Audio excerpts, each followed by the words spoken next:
Apakah orang yang putus asa karena penyakit yang dideritanya atau orang tua tak kunjung sembuh, kemudian beliau berkata, jika seperti ini rasanya saya ikhlas mati saja. Bolehkah beliau, berdosakah beliau? Bagaimana menasihati supaya tetap semangat hidup? Tentu saja semoga Allah Subhanahu wa taala menyembuhkan semua orang yang sakit dari muslimin, mengangkat masalah-masalah yang sedang dihadapi, dan itu terus kita doakan. Saya juga mengajak diri saya dan teman-teman sekalian untuk rajin berdoa. Itu harus kita lakukan memang ya. Semoga saja dikabulkan apa yang dikatakan tadi. Kemudian kalau orang yang sakit dalam kondisi betul-betul dia parah, maka ada hadis Nabi SAW yang berbunyi, jika seseorang, kata Nabi SAW, di antara kalian, janganlah seseorang dari kalian berharap kematian, meminta kematian. Tapi kalau dia betul-betul dalam kondisi tidak bisa tahan, dia mengatakan, ya Allah, hidupkanlah saya kalau mati lebih baik buat saya, dan matikanlah saya kalau mati lebih baik buat saya. Itu yang boleh dikatakan. Atau kurang lebih hampir sama dengan apa yang dikatakan tadi di sini. Mana yang saf lebih utama jika ada dua lantai masjid, saf terakhir di lantai bawah atau saf pertama di lantai atas? Saf pertama, walaupun di lantai atas, jadi tetap saja asal dia bersambung, tinggal di bawah atau di atas itu sama aja. Jika ada dua handphone baru, yang lama mana yang akan dipilih? Mustahil yang lama akan dipilih, pasti akan dianggurin, dibuang. Apa ini? Mustahil bisa adil. Apa yang ditanya? Jika berlaku adil adalah hukumnya wajib, untuk apa menjalankan sunnah yang jika dikerjakan malah bisa menjerumuskan ke hal yang menyebabkan seorang menjadi tidak adil? Begitulah pernyataan balik yang dilemparkan istri kepada suami ketika sedang mendengarkan ustadz menjelaskan poligami. Bagaimana menyikapi pertanyaan ini? Maaf ustadz, ujung-ujungnya bukan cari gara-gara. Gimana tuh Pak Yoyo? Jelas-jelas cari gara-gara ya. Jadi sabar aja gitu kan. Begini aja, ini selalu poligami. Ini teman-teman yang mau poligami harus jadi ahli perayu. Belajar merayu dong. Masa nggak bisa taklukin istri gitu kan? Bukan dengan kekuatan, dengan rayuan, dengan hadiah. Masa mesti diajarin? Ya harus bisa lah. Nggak bisa perempuan tuh pakai perasaan. Kalau antum datang mau poligami dengan power, saya akan menikah, pokoknya tidak mau tahu.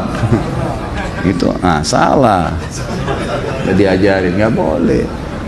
Rayulah, taklukin dia, gitu kan? Jadi mungkin dengan bercanda, mungkin dengan ini, mungkin dengan apa saja kebutuhannya dipenuhi ya, itu insya Allah bisa, gitu kan? Gak usah terlalu banyak tanya poligami lah, ya. Nikah aja dulu, lancar dulu. Nanti kalau sudah lancar semua, sudah mau melangkah ke langkah selanjutnya, baru ada praktek khusus sama saya nanti. Pak Ustaz, saya mau tanya, kalau kurban buat orang yang masih hidup, apa ini? Korban buat orang yang masih hidup, orang yang sudah meninggal atau buat diri sendiri, ada dalilnya tidak? Kita kurban atas nama Nabi, boleh tidak Pak Ustaz? Jadi tentu pendapat ulama tentang masalah sampaikah pahala kurban untuk orang yang sudah meninggal, khilaf di antara ulama. Beranjak daripada hadis Nabi, waktu beliau menyembelih, beliau mengatakan ini untukku dan umatku yang belum menyembelih. Dari hadis inilah berselisih pendapat ulama.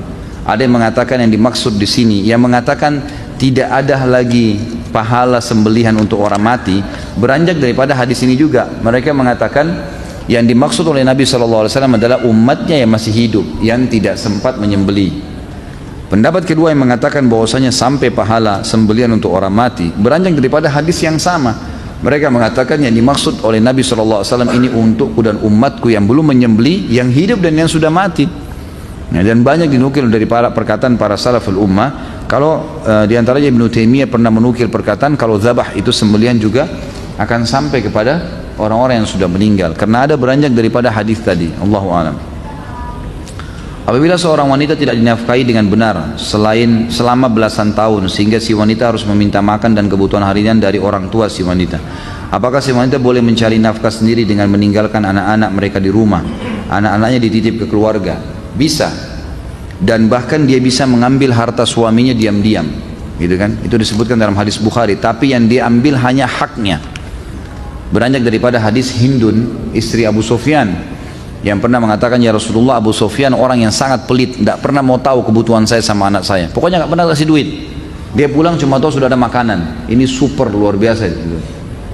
Maka kata Hindun, ya Rasulullah, boleh nggak saya ambil duitnya Abu Sufyan? Kata Nabi SAW, boleh kau ambil, tapi hanya kebutuhanmu sama anakmu saja. Jangan lebih haram, mencuri. Gitu kan? Artinya nafkah itu sesuatu yang kalau tidak ada, tidak bisa jalan roda kehidupan, maka itu dibolehkan. Sebatas itu. Tapi kalau dia mau bekerja misalnya, karena suaminya nggak kasih duit, memang tidak penuhi ya. Lain kalau suami itu memang pas-pasan kerjanya, ya itulah penghasilannya, ya si istri harus sabar, terima itu saja, udah jalanin gitu kan.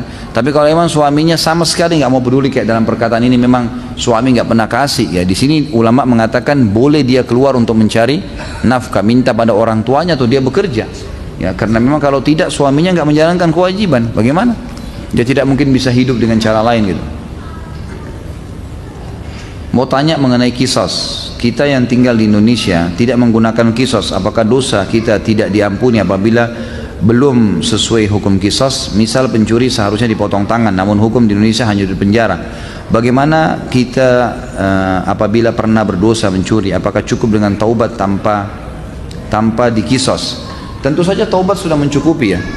Taubat mencukupi, kalau dia sudah taubat insya Allah sudah cukup, nggak perlu lagi dia dikisos.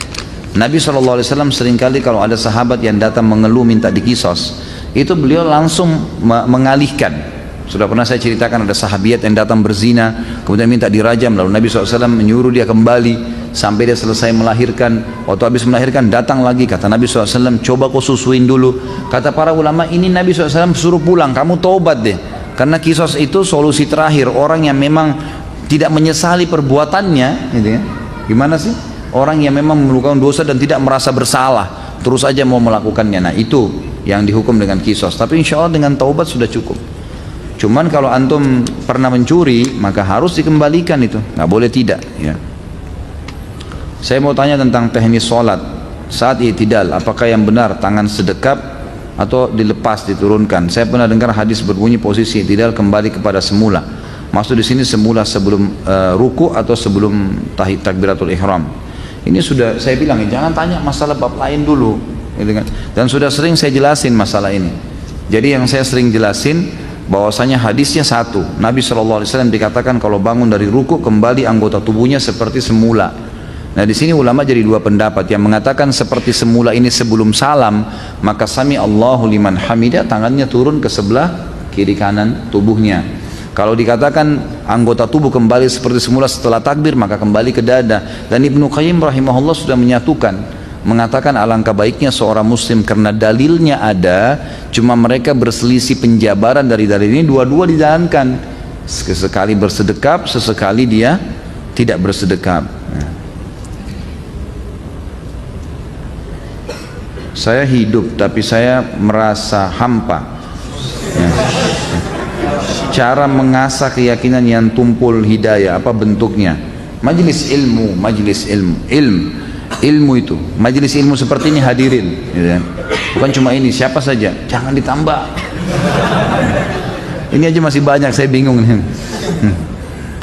Jadi majelis ilmu selalu hadirin, jadwalin, bukan cuma di sini, bukan cuma Rabu malam nih, di mana saja ada ustadz-ustadz insya Allah yang kompeten dipelajari. Kalau enggak dengarin, lagi di motor, lagi di mobil, dengarin ceramah terus. Ilmu itu nanti akan mendatangkan iman. Iman ini kalau sudah ada, maka orang lemah menjadi kuat, orang malas jadi rajin, orang miskin jadi kaya, orang penakut jadi pemberani. Iman mengubah semuanya, mengubah semua. Kalau iman sudah ada, luar biasa.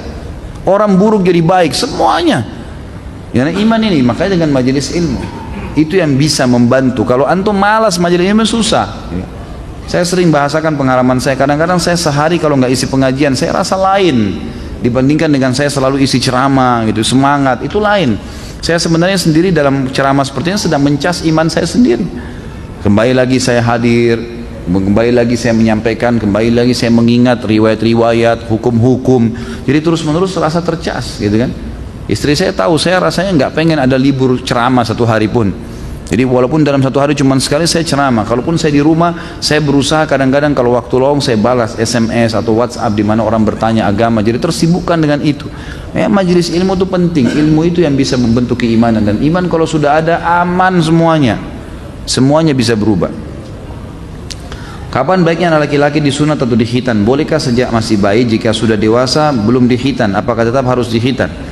Apakah anak perempuan juga dikhitan? Karena saya pernah membaca hadis khitan disunnahkan bagi kaum laki-laki dan mulia bagi kaum wanita. Sahihkah hadis ini riwayat Baihaqi? Maka di sini wajibkah perempuan dikhitan disunat juga? Tapi saya tidak tahu bagian apa yang mau disunatnya. Baik, tentu saja boleh, kapan saja dikhitan. Kalau anak saya khitan dari bayi. Kalau anak saya pribadi, itu dari bayi sudah saya khitankan, yang laki-laki. Dan alhamdulillah sangat baik, gitu kan? Sangat baik. Yang saya tahu juga di zaman Nabi SAW itu bayi biasanya baru lahir sudah dikhitan. Dan itu jauh lebih baik, ya. Dia tidak terlalu merasakan sakit seperti kalau dewasa, gitu kan? Dan juga ternyata disurvei pertumbuhan badan dan fisik mental orang yang dari bayi disunat itu lebih baik, gitu. Nah ini tentu lebih baik opsinya. Kalau perempuan apakah dikhitan, ini khilaf diantara ulama. Ada yang mengatakan dikhitan, ada yang mengatakan tidak. Kalau hadis Baihaqi dihasankan oleh para ulama tadi yang disebutkan, maka ada yang mengatakan dikhitan. Tapi khitan kan itu sebenarnya artinya memotong sesuatu dari kemaluan, gitu kan? Makanya dikatakan laki-laki dikhitan dipotong kulit bagian atas. Kalau perempuan pun seperti itu pemahamannya kalau secara etimologi. Tapi ternyata para ulama mengatakan khitan perempuan berbeda. Ya, itu dibersihkan di bagian tertentu dan itu biasanya memang bagian bidan, suster di rumah sakit kita sudah tahu, gitu. Saya juga punya anak perempuan dan saya tanyakan ke istri saya, maka dia mengatakan anak-anak perempuan ini biasanya bukan seperti laki-laki, tidak dipotong sesuatu tapi dirapikan dengan cara mereka lebih mengerti, gitu kan. Allahu alam, saya juga tidak tahu bagaimana, tapi yang jelas seperti itu jawaban dari ya dokter atau bidan yang ada di rumah sakit pada saat anak saya dikhitan. Ada jenis tanaman hias yang memiliki kadar racun tinggi dan sering dijual di pasaran. Tanaman ini juga sering dijadikan buat mainan anak-anak kecil di kampung. Apakah menanam tanaman ini bisa tergolong membuka pintu untuk membunuh? Tentu saja kalau memang kita tahu itu berbahaya, ya, maka itu tidak boleh. Sebaiknya memang dijauhi, dihindari. Kalau kita sudah tahu, kita sengaja, apalagi membiarkan orang sampai mengkonsumsinya, berarti kita menjadi penyebab. Pokoknya kita jadi penyebabnya, kita juga terlibat di situ. Saya ingin membuat kaos tulisan hadis atau potongan ayat Al-Quran dengan bahasa Inggris dan menjualnya. Apakah boleh? Boleh saja. Boleh saja. Tidak ada masalah. Tapi konsekuensinya, kalau hukumnya bolehkah menulis ayat di baju? Bolehkah menulis ayat di papan? Ya, di spanduk? Di apa saja? Boleh. Hukumnya boleh. Gitu kan? Tapi di sini dilihat adabnya. Kalau dia menulis ayat-ayat tersebut, apalagi kayak baju kaos yang akhirnya dipakai ke kamar mandi dan seterusnya, di WC, maka itu tidak dibolehkan, ya kan? Kalau sampai dia pakai ke WC atau nanti orang yang pakai tidak bertanggung jawab malah diolok-olok ayat-ayat itu lain. Tapi hukumnya saya tahu saya boleh. Bahkan termasuk kalau dia masuk kamar mandi misalnya dibuka dulu sama dia itu lain, tidak ada masalah, nggak ada sesuatu yang salah di situ. Bahkan sekarang memang kalau saya pribadi saya mendukung kalau ada baju-baju kaos yang ditulis dengan simbol-simbol Islam, ya. Aku cinta Allah misalnya, aku cinta Rasulullah SAW, aku cinta dengan Islam, atau apalah kata-kata positif yang memang menunjukkan kekuatan Islam, ada cintanya kepada Islam, itu boleh-boleh saja. Setahu saya nggak ada masalah. Apakah kakek atau adik buyut itu termasuk kategori silaturahim? Tentu saja. Semua yang punya hubungan darah, ke atas, ke bawah, ke samping, kiri kanan, semuanya, kakek, nenek, ke atas, saudara-saudaranya semuanya, kemudian anak, cucu dan semuanya yang berhubungan dengan mereka, kemudian saudara, saudari, paman, tante, semuanya itu yang punya hubungan darah. Apakah menjual alat musik untuk keperluan mendadak diperbolehkan? Setahu saya tidak boleh alat musiknya, haram. Satu-satunya cara, ada pendapat ulama yang mengatakan kalau tadinya orang itu pemusik, lalu dia taubat, alat musiknya dijual kepada orang kafir, bukan kepada orang muslim lagi, yang dasarnya dalam agama mereka itu tidak ada masalah. Kemudian danahnya dia kembalikan uang dia, uang modal dia yang dasarnya dia pakai beli alat itu jadi halal buat dia. Tapi kalau dia transaksikan, dia jual beli alat musik, ini nggak boleh, masuk dalam kategori yang dilarang. Bolehkah menghibahkan kucing dengan meminta ganti uang makan? Kalau kucing tidak boleh ditransaksikan, ya. Jadi sebaiknya hindari. Jangan diminta balasan, gitu kan. Mau tanya tentang gadai, Ustadz. Kalau ada yang pinjam uang dengan menggadaikan kebunnya kepada anak, nanti setelah orang tersebut belum mengembalikan uangnya, hasil panen kebun menjadi hak siapa? Tergantung kesepakatan. Kalau dia bilang ini kebun saya nilainya 100 juta, ada 100 pohon mangga misalnya, Kalau dijual 100 juta, tapi saya butuh uang 10 juta. Saya ambil 10 juta, ini tanah saya gadekan. Kamu boleh ambil hasil panennya, kata pemilik kebun. Ya sudah, itu berarti halal. Tapi kalau sekedar digadekan saja tanpa ada kesepakatan, maka tidak halal. Tidak boleh dipakai tanah itu, tidak boleh diambil hasilnya, tidak boleh disentuh. Gadai. Dan perlu diingat, saya sudah pernah jelaskan, transaksi dalam Islam ada dua macam. Ada transaksi jasa yang sifatnya memang ini saham akhirat, ini investasi akhirat, nggak ada urusannya dengan keuntungan. Hutang dan gadai nggak boleh bertambah, tidak boleh bertambah. Ini utangin orang nggak boleh bertambah, itu jasa akhirat, investasi akhirat. 100 ribu ya 100 ribu balik, sejuta ya sejuta balik. Nggak ada juga begitu. Kalau dia gadein sawahnya tadi 100 juta, dia ambil utang 110 juta, jatuh tempo setahun dia belum bayar, kita punya hak untuk menjual kebun itu, gitu kan? Kemudian kita mengambil uang kita 10 juta saja, 90 kembaliin ke dia, jangan disita semua, haram itu, nggak boleh. Ada investasi yang boleh kita ambil keuntungan, investasi bisnis, kesepakatannya persentase dari keuntungan, bukan dari modal. Karena kalau dari modal jadi riba. Ini uang saya 100 juta ya, kamu putar silahkan. Saya mau tiap bulan 5% dari modal saya, ini riba, nggak boleh. Saya mau 10%, nggak boleh, penentuan langsung dari modal. Dia tidak mau tahu keuntungan, untung atau rugi, itu nggak boleh. Tapi kalau persentase global dari keuntungan, ini 60, 40 ya, saya 60, kamu 40, tapi dari keuntungan, nah, itu boleh, halal. Termasuk kerugiannya ditanggung bersama, sesuai dengan persentase yang disepakati. Jadi kalau perusahaan rugi, maka yang punya saham 40% nanggung 40%, yang punya 60% menanggung 60% gitu. Hukum menerima uang tip adalah haram. Berikan penjelasannya Ustaz. Ini seperti saya lagi ujian ini. Dan bagaimana bila uang tip tersebut kita ambil terus kita sedekahkan ke teman kita atau kita berikan makan untuk kita berikan kepada orang miskin. Perhatikan ya, tip itu sesuatu yang dikasih sukarela, itu baru halal. Tapi kalau anda bahasakan tip ini hasil muka masam atau berusaha untuk membuat orang takut akhirnya orang bayar, haram, nggak boleh. Dengan haram itu. Kalau orang kasih memang karena kita jasa, lagi kerja di rumah makan, kerja di satu tempat, parkir, kemudian dikasih dari dia sukarela, itu halal. Boleh dibeli makanan, boleh ditransaksi, halal. Karena itu sedekah dari orang. Tapi kalau dengan cara paksa nggak boleh. Apabila terjadi peperangan dua negara yang terjadi bukan karena sebab membela agama, bagaimana hukum tentara yang mati dibunuh dan yang membunuh?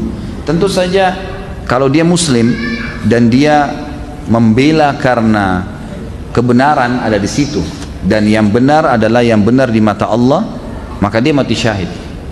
Karena disepakati oleh para ulama, jihad itu dilakukan bisa ekspansi, bisa pertahanan, dan juga ada satu keadaan yang insidental. Pernah terjadi di zaman Abbasiyah, beberapa ulama dikumpulkan oleh khalifah karena terjadi peperangan antara musuh.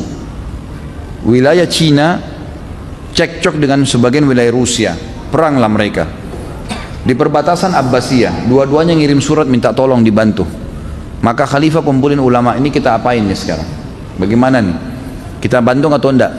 Umumnya ulama waktu itu mengatakan enggak usah, ikut-ikutan biarin aja. Mereka kafir kok, biarin aja mati sendiri. Tapi ada satu orang yang ditanya waktu itu, kalau tidak salah, waktu itu yang ditanya adalah salah satu dari ulama ya, saya ragu namanya, tapi lebih baik saya tidak sebutin. Salah satu dari ulama yang hadir di situ. Kemudian dia ditanya, bagaimana pendapat anda? Dia bilang, setahu saya Amir Mu'minin, jihad disyariatkan untuk membela kebenaran. Dan anda pada saat sudah diminta tolongin walaupun orang kafir, anda tahu mana yang benar, salah satunya anda harus bantu yang membela, yang benar itu. Menurut agama kita, karena orang yang sedang terzalimi misalnya, kita tahu itu benar dalam agama kita. Dan pasukan yang membela itu mati syahid. Walaupun dia sedang ya membela orang-orang non-muslim, seperti perang antara mereka, karena kita sedang membela kebenaran di situ. Apa faedah bagi orang yang mengerjakan puasa sunnah Zulhijjah dari tanggal 1 sampai tanggal 9? Sudah saya sebutkan, ini kan hari-hari di mana yang lebih baik daripada jihad di jalan Allah, gitu kan? Dan sekarang kita tanggal 16 September ini masuk tanggal 2 Zulhijjah kalau kalender Indonesia, gitu kan? Karena kita lebaran tanggal 24. Inilah hari-hari emas yang sudah saya jelaskan. Hadis Nabi SAW, tidak ada hari-hari sepanjang tahun di mana amal soleh kalau dikerjakan dalamnya sunnah atau wajib lebih Allah cintai daripada yang dikerjakan di 10 awal bulan Zulhijjah. Lalu para sahabat mengatakan, jihad ya Rasulullah di jalan Allah. Apakah itu juga belum bisa mengalahkan amal wajib dan sunnah di 10 awal Zulhijjah? Kata Nabi SAW, jihad pun tidak bisa mengalahkan kecuali seorang laki-laki yang keluar berperang membawa seluruh harta dan jiwanya lalu dia tidak membawa pulang keduanya. Maka sebagian ulama berijtihad mengatakan dianjurkan setiap muslim mengisi hari-harinya dengan ibadah, di antaranya di siang hari dengan puasa, malam hari dengan sholat malam. Tentu ulama ada yang mengatakan tidak ada puasa 9 hari, gitu kan? Puasa cuma tanggal 9 saja. Ini pendapat ulama. Ada pendapat lain yang mengatakan boleh berpuasa 9 hari itu. Beranjak dari, dan ini dianggap puasa nafilah, puasa tambahan. Ada hadis Bukhari berbunyi, kalau Nabi SAW pernah pulang ke rumahnya lalu menemui Aisyah dan berkata, wahai Aisyah, apakah engkau punya makanan? Dan hari itu bukan hari puasa ya, karena terbukti Nabi minta makanan. Tapi Aisyah bilang, enggak ada ya Rasulullah. Kata Nabi, kalau gitu saya puasa. Ulama mengatakan ini bukan puasa Senin Kamis, ini puasa tambahan. Orang kalau tidak punya makanan terus dia mau niat puasa boleh, namanya puasa nafilah. Nah karena 9 hari ini adalah hari yang lebih baik daripada jihad, dan ada hadis tadi Nabi pernah berpuasa nafilah, maka dianjurkan puasa semaksimal mungkin, karena puasa adalah ibadah yang besar pahalanya gitu ya. Bila tidak potong kuku dan rambut pada tanggal 1 dan sampai 9 akan mendapatkan pahala seperti orang yang berihram. Apakah berlaku pada orang yang ingin berkurban saja Ustaz?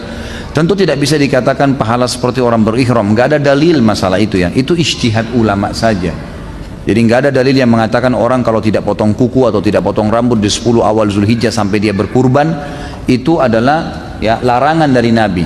Kalau seseorang akan berkurban, janganlah dia memotong rambutnya atau kukunya sampai dia berkurban, dari tanggal 1 kemarin sampai lebaran nanti, sampai dia berkurban. Sunnah, disunnahkan untuk tidak memotong kuku dan memotong rambut, bukan wajib ya. Ini lebih dekat kepada sunnah muakkadah, sunnah yang sangat ditekankan. Artinya kalau darurat antum mau potong memang darurat, ya sudah dipotong kalau darurat, tapi lebih afdal untuk tidak. Sebagian ulama berijtihad, bukan hadis ya, mengatakan karena orang yang mau berkurban seakan-akan dia berihram. Orang berihram tidak boleh potong kuku, tapi itu ijtihad bukan hadis. Jadi apakah dia seperti berihram atau tidak, intinya Nabi melarang untuk memotong kuku. Kita jalankan sunnah Nabi itu. Apa saja sunnah-sunnah dilakukan sebelum melakukan sholat Idul Adha? Apakah sama seperti Idul Fitri? Sunnahnya untuk tidak makan. Sunnahnya untuk tidak makan. Kalau Idul Fitri sunnahnya makan dulu, tapi makan hanya sebagai syarat ya. Artinya karena sunnah Nabi, mungkin makan sebuah kue ya, mungkin sedikit makanan, jangan makan yang besar gitu kan. Jadi makan syarat saja karena Nabi sunnahnya makan, dan Nabi SAW makan sebelum sholat Idul Fitri untuk membuktikan kepada para sahabat kalau puasa sudah selesai. Sementara Idul Adha beliau menunda makannya sampai selesai sholat Idul Adha, karena memang habis Idul Adha itu hari makan selama 4 hari. Dan ini keliru kalau ada yang mengatakan oh berarti Idul Adha kita disuruh puasa subuh sampai sholat Idul Adha. Ini bukan puasa, karena puasa itu haram dilakukan di Id ya. Di lebaran tidak boleh puasa, haram. Dan yang dilarang di sini hanya makanan, minuman, hubungan suami istri boleh. Itu pun makan juga kalau lapar boleh. Ini kan sunnah ya, dianjurin gitu. Seperti itu.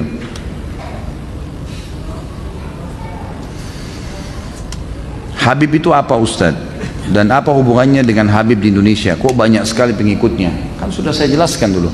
Mereka mengatakan dirinya turunan Nabi SAW. Dan kalau saya pribadi ditanya apakah benar mereka turunan Nabi, saya mengatakan iya. Kalau saya pribadi, karena saya tahu beberapa teman-teman saya memang yang menelusuri jalur nasab mereka, dan mereka keturunan Nabi memang ada, gitu kan? Itu benar. Tapi apakah mereka semuanya benar? Ya ini tinggal dilihat secara individu, gitu kan? Secara individu. Kalau yang mengikuti sunnah Nabi SAW berarti benar. Mengikuti kakek-kakek mereka ya benar. Tapi kalau mereka menjadi pentolan-pentolan justru seperti yang mengikuti Syiah, mengkafirkan sahabat, mengatakan Quran kurang, ya ini tidak ada hubungannya dengan jalur keturunannya. Makanya Nabi SAW pernah berkata, wahai Fatimah, lakukanlah kebaikan-kebaikan karena saya tidak bisa menolong kau di sisi Allah. Sampai bahkan Nabi SAW memanggil Bani Hashim, sukunya, lakukanlah kebaikan-kebaikan. Wahai Abbas, pamannya, lakukanlah kebaikan-kebaikan. Patuhlah pada Allah karena saya tidak bisa bantu kalian apapun. Kalau kalian memang melakukan kemaksiatan akan dihukum sama Allah. Tapi kalau kalian baik maka dapat syafaatku. Gitu kan? Seperti itu.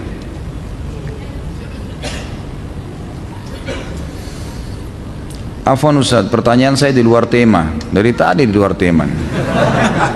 Yang ingin saya tanyakan, apakah pada hari kiamat nanti orang-orang pelaku perbuatan-perbuatan bidah akan dibangkitkan bersama dengan orang-orang yang mereka contohi dalam melakukan perbuatan tersebut? Misal orang yang mengikuti seorang kiai yang mengajarkan tentang perbuatan ibadah yang tidak dicontohkan oleh Nabi SAW. Apakah orang-orang yang mengikuti perbuatan kiai tersebut akan dibangkitkan bersama dengannya? Mohon penjelasannya Ustaz. Kalau apakah dibangkitkan bersamanya, Allahu a'lam. Ini saya tidak tahu dalilnya. Tapi pasti akan dibangkitkan, dan nanti setiap orang yang menjadi penyebab orang lain melakukan satu perbuatan yang Allah tidak ridhoi, Rasulullah SAW tidak contohkan, pasti akan dipertemukan di mahkamahnya Allah dan akan diminta pertanggungjawaban masing-masing. Itu ada di riwayat masalah itu. Tapi apakah dibangkitkan secara bersamaan, ini saya tidak tahu dalilnya. Di kampung daerah saya di Gunung Kidul banyak sekali kasus bunuh diri dengan gantung diri. Kira-kira 3 hari yang lalu terjadi di tangga saya bunuh diri dengan gantung diri di dapur. Dan yang saya tanyakan pengurusan jenazahnya ya Ustaz, terutama bolehkah kita mensolatkannya? Kalau ulama nggak boleh mensolatinya. Kalau ulama dianjurkan untuk tidak mensolati orang yang bunuh diri dan orang yang masih punya utang. Karena memang ada hadis yang menjelaskan masalah itu. Ini yang panjang-panjang saya nggak jawab dulu ya. Masya Allah, ini panjang semua. Jadi para ulama tidak sholat, tapi umumnya muslimin boleh mengerjakan jenazahnya, memakamkannya, dan semoga saja Allah ampuni selama tidak berbuat syirik. Memang dosa besar ya, bunuh diri itu dosa besar, tapi tetap disolatin, diurus jenazahnya. Bagaimana dosa membunuh hewan cecak? Di rumah banyak cecak, membuang kotoran di lantai. Membunuh cecak pahala. Ini bagus pertanyaannya. Saya tadi lupa jelaskan. Jadi ada hewan malah kalau dibunuh dapat pahala. Di antaranya cecak itu, hadis Bukhari, di mana Nabi SAW mengatakan membunuh cecak mendapatkan 100 pahala. Makanya Aisyah punya cambuk khusus untuk mencambuk cecak, dan ulama membahas khusus masalah itu. Orang yang membunuh cecak dengan pukulan pertama mati dapat 100 pahala. Orang yang memukul sampai berapa kali maka akan mendapatkan dosa, ya dapat pahala sekian gitu kan. Kalau ditanya kenapa, ya itu hikmah dari Allah SWT. Kita tidak perlu tahu kenapanya gitu kan, karena memang Allah SWT memerintahkan seperti itu. Ya, kita jalankan. Kalau kita temukan nanti hikmahnya, ya Allahu a'lam. Walaupun ada yang mengatakan kan cecak ada manfaatnya Ustaz, makan nyamuk, ya itu lain. Kita tidak bahas masalah itu, tapi karena adanya perintah agama. Kita sujud ke Ka'bah bukan karena Ka'bahnya, karena ada perintahnya, bukan karena batunya gitu kan. Nabi Khidir membunuh anak yang sedang dia temuin di jalan bukan karena dia benci anak itu, tapi karena perintah Allah ada di situ. Lain. Kita masuk di kancah peperangan membunuh orang kafir bukan karena orang kafirnya, tapi karena perintahnya. Kita disuruh mendakwai seseorang dan kita disuruh membenci keyakinannya, bukan individunya, bukan fisiknya, maka itu perintah Allah Subhanahu wa taala. Kita puasa tidak makan, ya memang kena perintah Allah, walaupun bukan karena kita benci makanan itu. Jadi difahamin ya. Amalan apa yang dicontohkan Nabi SAW 10 pertama Zulhijjah? Ini sudah saya jelaskan tadi. Saya mau tanya, apabila kita tidak sempat sholat sunnah qobliyah di masjid, lalu saya kerjakan setelah sholat wajib di rumah, hukumnya gimana Ustaz? Boleh saja, asal bukan setelah, sebenarnya boleh ya, hukumnya secara global boleh. Kalau anda sudah sering melakukan amal-amal sunnah ini, misalnya sholat qobliyah rutin dikerjakan, qobliyah duhur, ya, qobliyah asar, kemudian apalah ya, qobliyah subuh yang dikenal dengan sunnatul fajr, itu kalau sudah rutin dikerjakan, kemudian satu waktu kita masuk masjid sudah iqamah, maka di sini ulama sepakat mengatakan bolehnya dia kerjakan setelah sholat wajib tersebut, walaupun itu waktu dilarang. Karena ada riwayat Bukhari menjelaskan bahwa Nabi SAW setelah sholat asar beliau sempat berdiri kemudian sholat sunnah, lalu sahabat semua duduk, gak ada yang ikut. Setelah itu Nabi SAW ditanya oleh para sahabat, ya Rasulullah, apakah wahyu turun? Ada perubahan dalam masalah sholat? Selama ini anda mengingatkan kami tidak ada ba'diyah asar. Kata Nabi SAW, ini sholat ba'diyah duhur saya, yang saya tadi lupa karena tersibukkan oleh satu kaum yang datang memiliki hajat dengan saya, maka sekarang saya kerjakan. Sama dengan hadis Nabi yang berbunyi, kalau seseorang lupa sholatnya maka dia kerjakan kapan dia ingat. Saat ini saya sedang memulai bisnis herbal untuk nutrisi otak. Mohon doanya Ustaz, semoga herbal ini bermanfaat untuk kesembuhan bagi yang mengkonsumsinya. Insya Allah, mudah-mudahan fokus kepada bahan-bahan halal, ikhlaskan niat dengan modal halal, insya Allah Allah berkahi. Mudah-mudahan anda dan semua muslimin yang sedang berusaha diberikan berkah. Ciri-ciri orang munafik itu apa saja Ustaz? Apakah dosa-dosa kemunafikannya bisa terhapuskan dengan taubat? Nabi sudah sebutin kan, kalau dia berkata dia dusta, kalau dia berikan amanah dia berkhianat, kalau dia berjanji dia mengingkari janjinya, dan kalau dia berdebat dia curang, gitu kan. Nah, dia selalu menggunakan cara-cara curang, cara-cara metode yang haram dalam agama. Maka itu ciri-ciri orang munafik. Jangan terpengaruh dengan namanya, karena pimpinan orang munafik di Madinah namanya Abdullah, gitu kan. Jadi kalau sekarang muncul di TV namanya Muhammad, Yusuf, Ahmad, kemudian benci Islam, itu biasa. Saya sih nggak kaget, gitu kan. Ya. Jika seseorang meninggal di hari Jumat, apakah bebas dari siksa kubur? Iya. Jawabannya iya. Memang itu ada hadis sahih riwayat Bukhari menjelaskan masalah itu. Ini teman-teman yang minum, maaf tadi ada saya lihat yang minum dengan tangan kiri ya, itu tidak boleh dalam agama Islam. Anda dianjurkan minum dan makan dengan tangan kanan, karena kata Nabi SAW, janganlah kalian makan dan minum dengan tangan kiri, karena syaitan makan dan minum dengan tangan kiri. Saya pernah hadir di majelis ilmunya Syekh Utsaimin rahimahullah, seorang ulama yang luar biasa. Setiap habis sholat tarawih kalau Ramadan waktu beliau masih hidup, itu beliau di lantai 2 Masjid Haram selalu duduk buat halaqah, dan yang beliau bahas ayat yang tadi dibaca oleh imam. Jadi 30 hari Ramadan itu 30 juz tamat Al-Quran tafsirnya, luar biasa gitu. Dan beliau selalu sebutkan ilmu-ilmu. Nah satu waktu saya pas hadir, saya tidak tiap hari tentunya hadir, pada saat itu sempat saya hadir beberapa kali alhamdulillah. Begitu beliau hadir, beliau bilang, saya kemarin sebutkan syair, siapa yang bisa sebutin? Ada satu orang angkat tangan, saya syekh, angkat tangan pakai tangan kiri. Kata syekhnya, karena kau angkat tangan kiri saya nggak kasih kamu kesempatan menjawab. Mestinya juga kan sunnah Nabi tangan kanan. Lalu ada anak kecil yang pakai tangan kanan lalu dikasih kesempatan menjawab.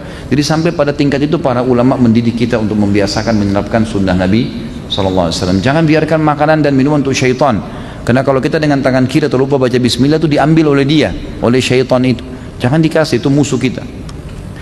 Mengenai sunnah dalam berkurban, apakah Rasulullah meniatkan atau membeli hewan kurban untuk setiap istri-istrinya dan anak-anaknya? Ini nggak ada riwayat khusus menjelaskan masalah itu. Tapi Nabi SAW tadi saya bilang pernah mengatakan ini untukku dan umatku yang belum menyembelih. Setahu saya ulama fikih mengatakan lebih afdal difahamin bahwasanya kurban itu ibadah individual. Jadi kalau misalnya suami punya uang, istri juga punya uang, masing-masing punya tabungan, sampai pada Idul Adha dan mereka cukup membeli hewan kurban, maka dua-duanya wajib mengerjakannya. Jadi secara individu, jangan karena suami sudah kerjakan istrinya menganggap gugur, itu nggak boleh ya. Mohon nasihatnya Ustaz, saat ini usia saya 27 tahun dan sedang ikhtiar mencari istri. Ana mencoba meminta bantuan teman-teman yang sudah menikah namun qadarullah belum dapat. Kemudian ana mencoba ikut biro jodoh online, akan tapi yang menawarkan diri untuk ta'aruf kebanyakan janda. Yang masih gadis malah nggak ada respon ya. Sedangkan orang tua anak menginginkan anak menikah dengan gadis, dan anak sendiri juga lebih serak dengan yang gadis, terutama yang bercadar. Mohon nasihatnya Ustaz. Saya mau nasihatin apa kira-kira? Ya ikutlah, di sini ada teman-teman buka pendaftaran gitu kan. Nggak usah online, di pengajian kita insya Allah ada pendaftaran. Dan setahu saya teman-teman laporin ke saya itu kalau akhwatnya sudah lebih banyak mendaftar daripada ikhwah. Ya, jadi lebih banyak sekarang akhwat sudah banyak mendaftar siap menikah dan insya Allah masih gadis. Ini mudah-mudahan ada jodohnya ya.